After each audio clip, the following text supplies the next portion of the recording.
When it comes to horse racing, you can never have too much information. With TwinSpires, you can place your bets with confidence, whether you use handicapping insights like our Brisnet speed ratings, prime power and past performances, the guidance of our experts' top picks, or just choose a name that catches your eye. Yes! No matter how you pick your horse, bet with TwinSpires. And now you can race to victory with TwinSpires tournaments. Welcome back to the TwinSpires jury. I'm Ashley Anderson here with James Scully right next to me at Fairgrounds. We're in the press box right now, so there may be commotion behind us. We're not the only press in the press box. And we are also here with Darin Zoccali coming to us from New York. And we'll be talking our best bets and fades of the week. At Fairgrounds, Turfway Park, we've got Derby and Oaks prep races at both tracks this weekend. So we'll give our picks as well for the Grade 2 TwinSpires.com Louisiana Derby and the Grade 3 Jeff Ruby Stakes at Turfway on Saturday. And we'll start off with our best bet of the week, and I will turn it over to Darin. So tell me what your best bet is. Yeah, I love the race on the turf in the Muniz Memorial. Just came up with a star-studded field that includes the recent Pegasus World Cup turf winner.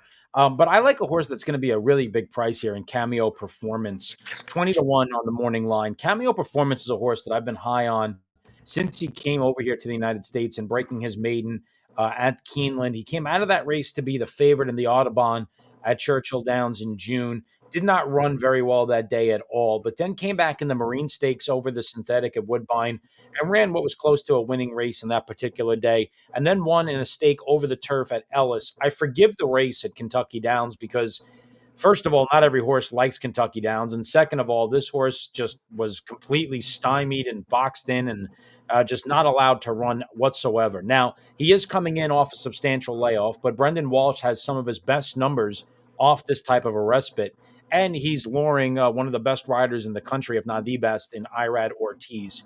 So this is a horse that has not been more than 5-1 since coming to the United States. His most recent performance is an excuse. He's got wins over quality fields as well. I think Cameo Performance is going to sit on a very nice season at age 4. And I'm just trying to strike before the iron gets too hot and everybody else jumps on board. So I don't know if he's going to be 20-1 at post time. Maybe the layoff is going to cause some concern for some. But I think he's a real quality animal, high caliber runner, an eventual grade 1 performer. So we're going to try Cameo Performance, guys, at a huge number here. I like it. I looked at this horse too, and the layoff, yeah, that could be a concern, but he's working out sharply. And again, you mentioned Irad Ortiz Jr. is aboard picking up the mount there, so that gives me a lot more confidence heading into this race as well, going up against some big competition. And we'll talk about with your fate of the week as well for James, but there are some good horses in here. We talked to Cherie DeVoe this morning. She's got 2 in the field that are interesting, and maybe we'll save some of that for the fate of the week when we're going to talk about why you don't like the morning line favorite. But James, tell me your best bet of the week. Yeah, and I'll just mention really nice win. Like we saw that replay at the 9 furlong distance. I think there's some horses in that Muniz. It is a deep field, or there's some really solid top contenders in there. But I'm not sure. Mile and 1/8, it hits them all. It does look like it does for your horse, Darin. My best bet of the weekend is going to be number 7 Atara in race 3 Saturday. This is a 6 furlong maiden special weight for 3-year-old fillies. And back on the Risen Star card in mid-February, they split a pair of 6 furlong maiden special weight races for 3-year-old fillies.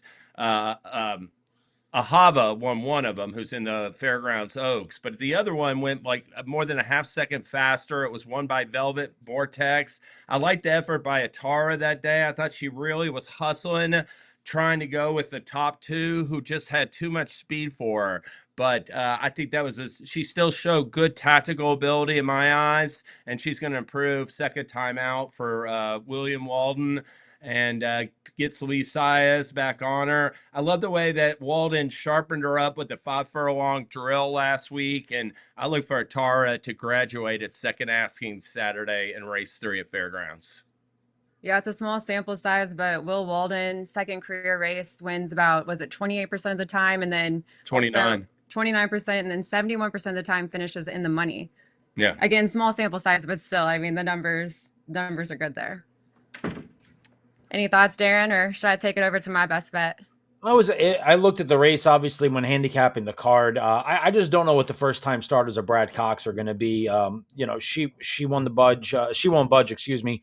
Flavian Pratt, obviously, every time he gets up for Cox, he seems to ride extremely well. They pay $235,000 for this daughter of Army Mule as a 2-year-old in training, so I assume she's got some speed to her. Saucier's got a little bit better of a workout profile. I love the 47-4 move, followed by the 101-2 blowout most recently. City of Light has turned out to be a tremendous stallion early on. I don't know how good either of them are, and sometimes on these days when you have a big race like the Louisiana Derby, trainers send some premium first-time starters out there. I'm assuming at least one of these two can run, but I don't have much other information about them. Yeah, I mean, that's a fair point because there are 5 first-time starters. Cherie DeVoe has one. Steve Asmussen's devastating.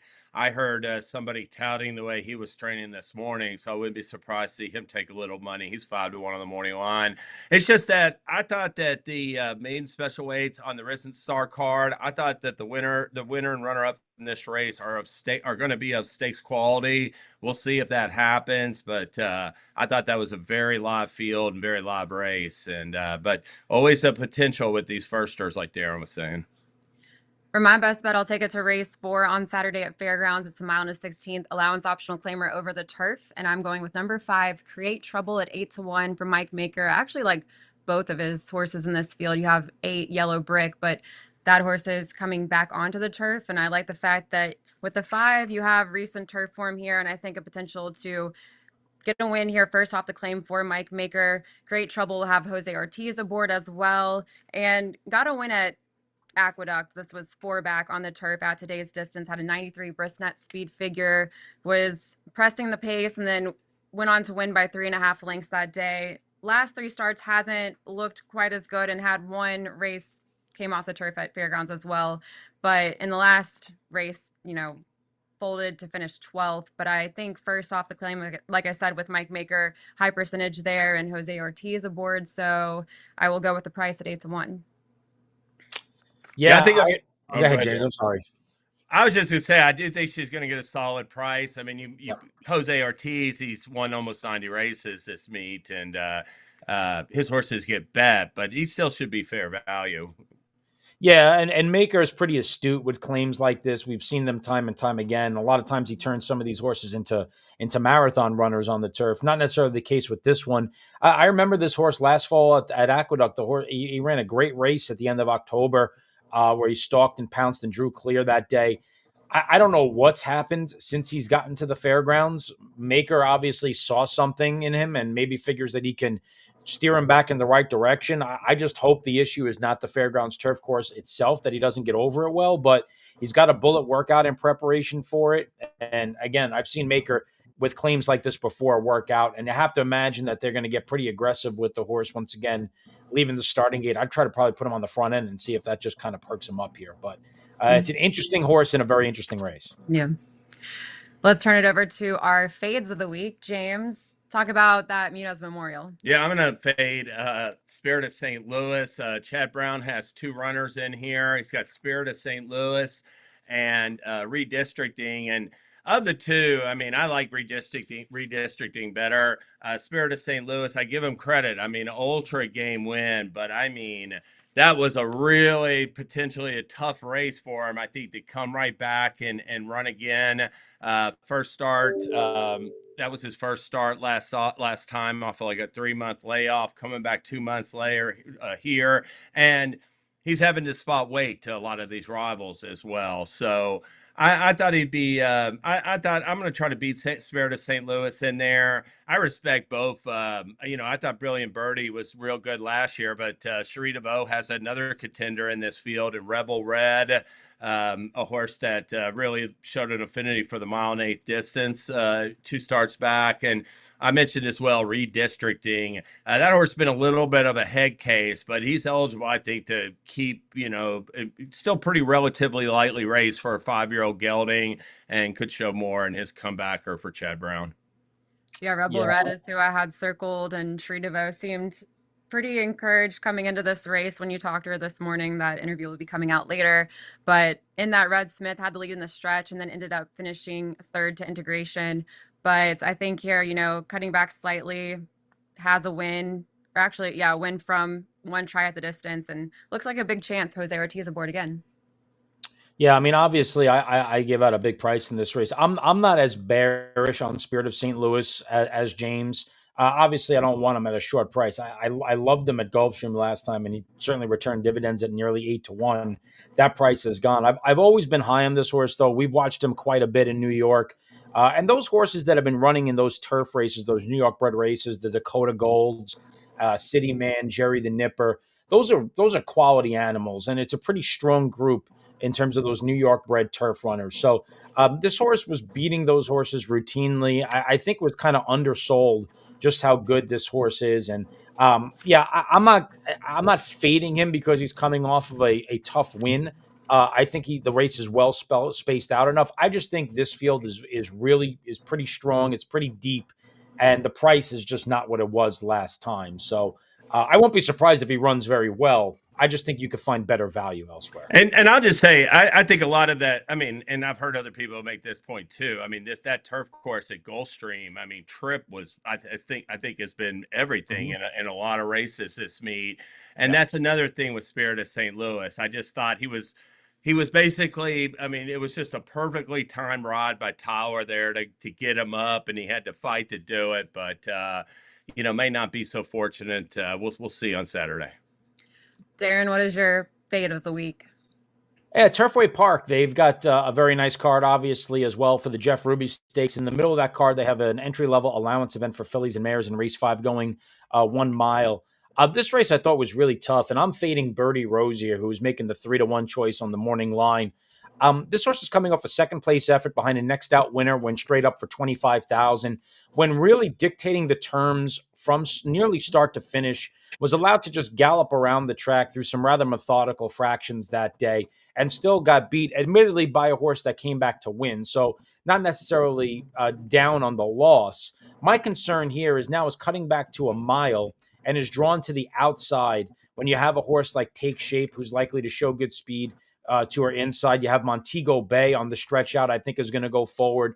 Hold My Halo's coming off a wire-to-wire win at the mile as well after stretching out. So I think there's more speed in here. I think there's a chance this mare could get hung out wide. When you look at the speed figures, you look at the Ragozin figures, there's nothing about her that stands out against this field at all. So I think Birdie Rose is a very vulnerable favorite in race number 5, which kicks off the middle pick 4 at Turfway on Saturday. Nothing to add there. Gonna be honest, I've been looking at fairgrounds all weekend, so I'll take your word for it, Darin. And then for my fade, it is at the fairgrounds, and it will be number 11 Customs Cleared in race 2. It's a maiden special weight at 6 furlongs, and there's a lot of first-time starters in here, but also a lot of upside, whereas this horse is 0 for 5, has yet to break his maiden, and raced on the turf last 2 starts, and I thought it looked better on the turf than he did on the dirt. He's got an outside post, and outside posts are winning at a low percentage right now. So I'd rather go with a first-time starter like Shane Wilson's, which I think is the 3 in this field. And then you've got a couple other big trainers in here, good pedigrees for some of these firsters. So I'd rather go maybe with Mai Tai No Ice, looks good at the 6, and then a couple others in there that I just, I'd rather back a horse that can come out and win on debut as opposed to one that's still yet to win from 5 tries.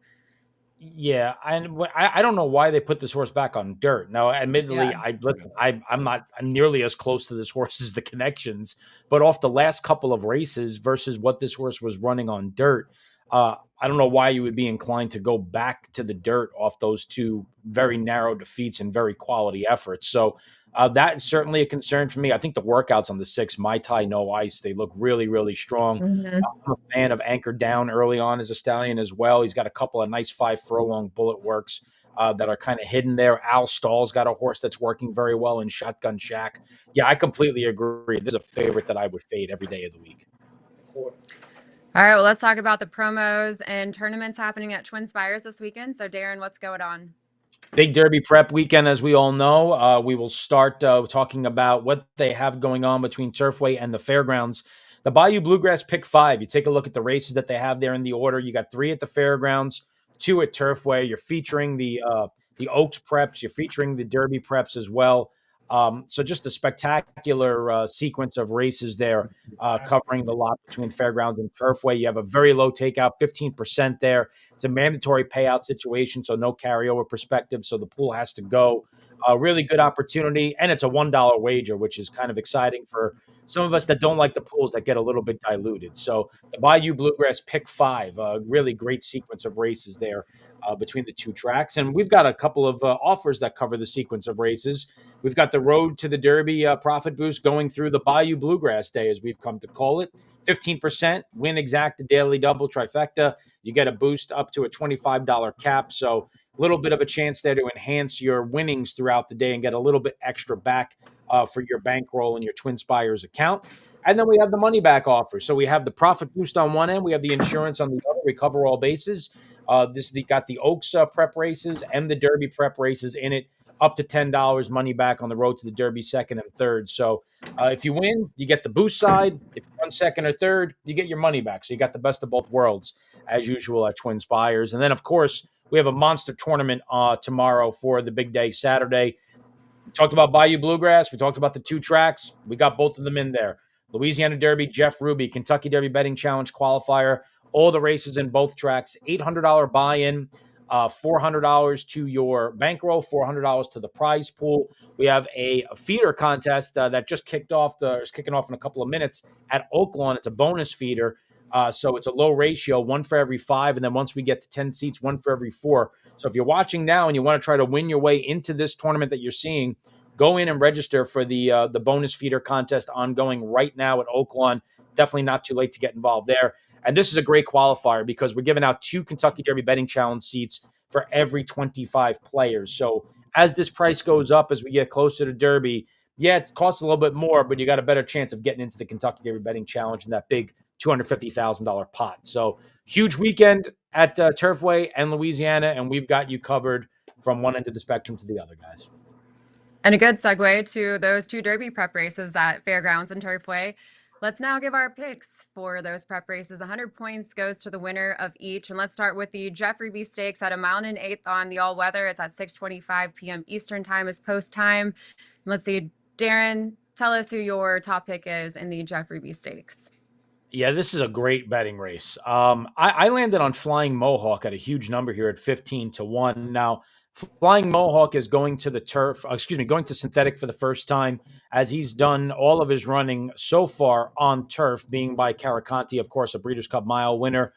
But this horse, if you take a look at his races, the debut, whenever you're in a spot at Saratoga and you're debuting around 2 turns on the inner turf course and you're sitting mid-pack chasing, it's always a tough spot to be in. He responded well to run second in his second lifetime start. Then they thought enough of this horse to put him in the Grade 2 Pilgrim Stakes as a maiden, where he set the pace over what was a bog that day and just got a little bit leg weary behind the talented Zulu Kingdom, who came back to win a short while ago in his 3-year-old Beau. Came out of that race to dominate in a good maiden special weight at Churchill Downs. Came out of that race to close willingly over the turf course at the Fairgrounds. And now they're going to try Kentucky Derby prep and get him over the synthetic. I think this is a really talented horse who has gotten very good. You talk about the transition from age 2 to age 3. You don't know if you're going to see it. We've seen it with this horse. And if he takes to the synthetic surface, I think he's got every opportunity to run a big race here. I'm going to use him quite a bit with the 4 Final Gambit. I think is going to really relish the fact that there's a lot of speed signed on in here, and he's going to be closing as well. Those are the 2 that I'm keying off of, but I'm looking for a big race from Flying Mohawk here.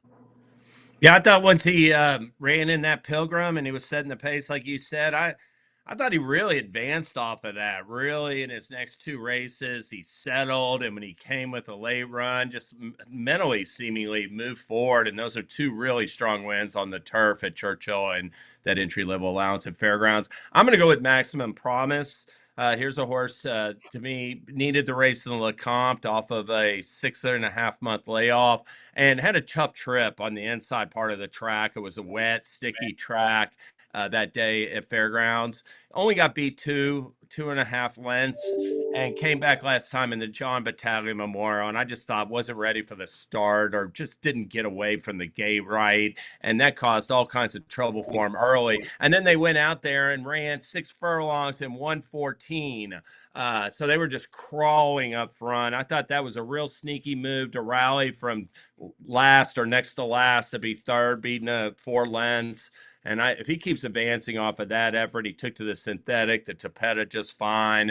I think he's a candidate to even show more. I'll mix in Final Gambit as well. That Not This Time, Juddmonte, Brad Cox horse intrigues me a little bit. I wouldn't want to play him at like short odds, but I do think that colt has something going for him. But Maximum Promise is my top pick. You all gave good reasons. Certainly some horses with potential here. I ended up still settling on the morning line favorite, which I don't normally like to do, but I went with Poster. Looking at the potential pace scenario here, especially with Innovator in the field, going to go to the front, I think we'll get, a hotter pace for sure than we got in the John Battaglia Memorial, which was won by, let's see, the 3, California Burrito, who's now a 7-2 choice here. But those were some pretty slow fractions that day, and I think he'll get pushed more, and we'll see someone come from off the pace. And ultimately, just looking at the numbers here, Poster a 94 Brisnet speed figure last out of the CMF Davis, had a 119 class rating, and switching to all weather from dirt off of that race. But coming off the pace, I like his run style here. But if I'm going for value, I think Baby Max could be a chance here too at 5-1, and has put in some sharp workouts, a bullet work actually on March 12th at Turfway. So if I'm playing, if I'm looking for a better price, I'd back the 6 here. Yeah, but he was a better price than the Battaglia, and he got bet down to like 5 to 10. He wasn't the morning line favorite, Baby Max in there. So I saw been Luis Saez though. I'm a little bit, yeah. I mean, maybe he'll get 5-1. We'll see. Definitely got bet last time, and I think California Burrito that was a ridiculous pace last time. Yeah, we're not getting that in the Jeffrey V Stakes. All right, let's talk about the Louisiana Derby, the TwinSpires.com Louisiana Derby, $1 million race and 100 points to the winner. James, who is your top pick? I'm going to stay. I like Instant Replay. I loved his entry level allowance win back on mid-February. I will be paying attention to how the track's playing though, because I want to see, I'd like to see an off the pace runner win a dirt race. There's a ton of them before we get to the Louisiana Derby, which is race 12.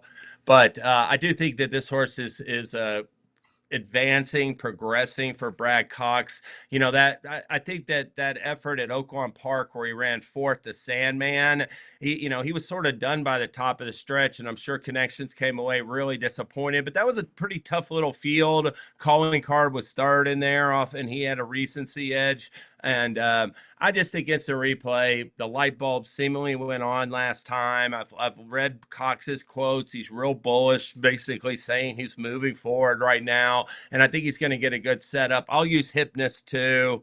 I got to see him in person, and I think he's going to improve off of that Rebel Stakes. That was a forward track, and he had a troubled trip. So I got it 9-10 in Louisiana Derby. Darin, what are your thoughts? I'm admittedly a little bit biased here, but I landed on Chunk of Gold. Trainer Ethan West trains for our Thorough Crowd stable. So obviously rooting for the opportunity at the Kentucky Derby Trainers Dinner to be up on stage with Ethan and get a chance to interview him for his first Derby starter. But look, this is a horse that I've been high on since his debut, where he kind of got into a dogfight going 6 furlongs, gutted it out over a short price favorite that day. Then he ran in the Leonardo Stakes, and if you just focus on nothing but him, broke from the inside, got off to a slow beginning, and came with a very wide, very fast closing kick into what was some very soft fractions that day. And he finished completely full of run, and then ran from there into the Risen Star Stakes. Now, look, no matter what happened in that race, he was obviously not beating Magnitude, and you can make the argument that a 3-year-old in the country has not run yet a race fast enough that would have beaten Magnitude that day. So I'm not going to hold that against him. But what I liked about the race was that he kind of had to start and stop, got stuck in behind East Avenue, who basically just stopped in his face on the far turn. And a horse with only 2 lifetime starts, who had never run on the dirt before, has every right in that particular instance to just throw in the towel. He kept coming. and dug in the final 16th of a mile, outran Built to the wire to get up for second. And, how much talent he has compared to the rest of the 3-year-olds is a question that is yet to be answered. But he can run, and he's a fighter, and you can start and stop on him. You can put him in trouble. He's shown versatility. He could sprint. He can run dirt. He can run synthetic. And when you put all that together, it's just a quality horse. And we'll see what the price is on him, but I think he's going to get a good setup with John Hancock, Yinzer, Caldera, Furio. I think all those horses want to be forward.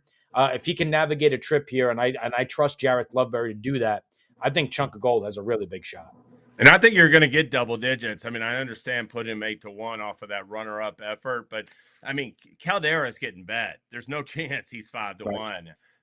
He was 19-1 in Pool 5 of the Kentucky Derby future wager last weekend, and John Hancock was 39-1. So there's going to be some money coming in on Caldera. So we talked to somebody who saw him after he arrived here, said he looked better than he did last month. So real positive report, at least visually, from somebody that's seen Chuck of Gold on the ground. And he's a candidate to keep progressing for Ethan West. I think it's fair to say I can tell you they like the workout. The workout 2 works back. They like the workout. We'll leave it there.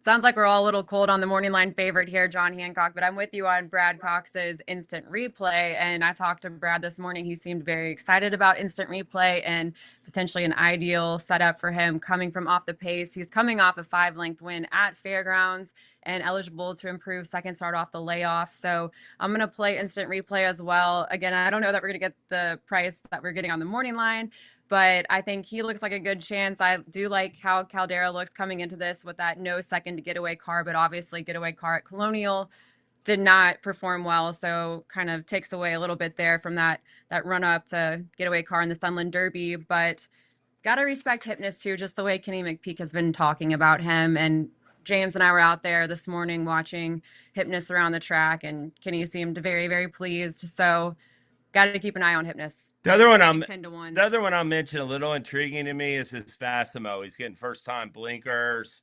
I think he can improve upon his effort in the Risen Star. I'm not saying he's going to be good enough to win, but he does intrigue me a little bit at a price. The interesting thing about this race is you look at it and it's like, well, you figure John Hancock, who beat the Tampa Bay Derby winner last time out, is likely to get money. Caldera is a buzz horse from My Racehorse, and seemingly when you have 17,000 people owning a racehorse, the horse always goes off a shorter price than you think he's going to be. There's a lot of people that still like Hypnus. There's a lot of people that like instant replay. So you got like 3 or 4 horses in here that have almost a bit of a wise guy feel to them, or, going to take money feel. And then you get like a horse like Bill, who everyone's kind of cold on, who's 4-1 on the morning line, who could drift to like 7-1 in this spot. So I think the betting in this race is going to be absolutely fascinating. And my only advice to the bettors out there is, because I think it's a wide open race, is just wherever you think you are finding perceived value based on what the odds are as we get close to post time, follow that trend and follow the value wherever you think it is, because it's going to be a very interesting betting board at post time. Any other closing thoughts on Turfway or Fairgrounds? No. All right. Good luck to the contest players. Good luck to everybody in the KDBC qualifier, but it's going to be a fantastic day of racing. You do it. And Darin, did you give the shout out? We have some people watching who I believe were fired up about the Oaklawn tournament. Oh, we have people fired up about the Oaklawn Matt Miller, tournament. I believe, is watching. We'll give a shout out. Oh, Matt's in. Oh boy. Yeah, Matt. I had the pleasure of meeting Matt at the NHC in Vegas last year. He's been a huge supporter of our tournaments.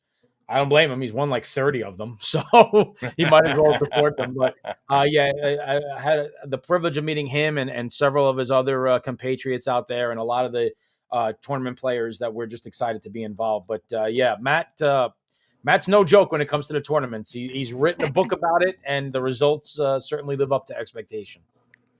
All right, well, that's all the time we have. James and I are about to head to the simulcast later. You're on race 3 and 5 on race 8 and 9 later too. So yeah, check that out at Fairgrounds Simulcast, and we will be back next Thursday with more best bets and fades. When it comes to horse racing, you can never have too much information. With TwinSpires, you can place your bets with confidence, whether you use handicapping insights like our Brisnet speed ratings, prime power and past performances, the guidance of our experts' top picks, Or just choose a name that catches your eye. Yes! No matter how you pick your horse, bet with TwinSpires. And now you can race to victory with TwinSpires tournaments.